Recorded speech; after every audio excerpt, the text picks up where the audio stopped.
Is this some kind of joke?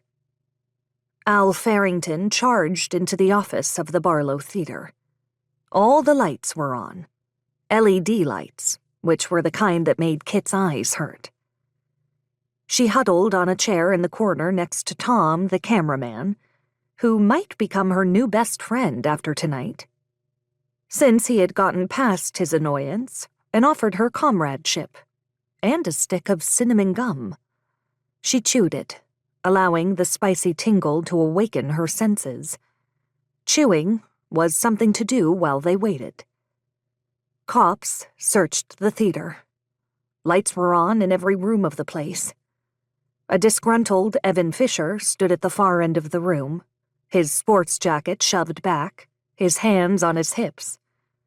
He spoke in a firm, animated tone to a detective. She couldn't hear what he was saying. Heather Grant, the medium, sat calmly in a chair not far away from them. She was in deep conversation with the show's manager, who looked like he'd been jerked out of his hotel room bed not long after finishing a bottle of gin. His eyes were red-rimmed. He must not have expected to be at the filming tonight. Al Farrington's blustery presence announced more trouble. Kit chewed on her gum more urgently now. Al was Madison's grandfather. He thought he owned Kipper's Grove. Well, he practically did.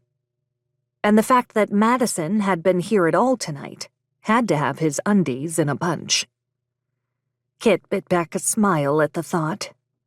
Probably silk boxers. That had to be the type of underwear Mr. Al Farrington wore. He was in his 70s but looked and acted like a soap star. Did anyone watch soaps anymore?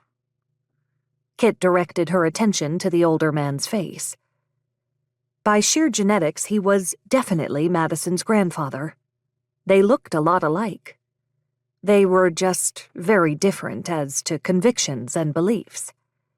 Al would have razed the entire block of historical buildings in exchange for his modern apartment complexes that really could bring in far more than a struggling theater no one really used much anymore.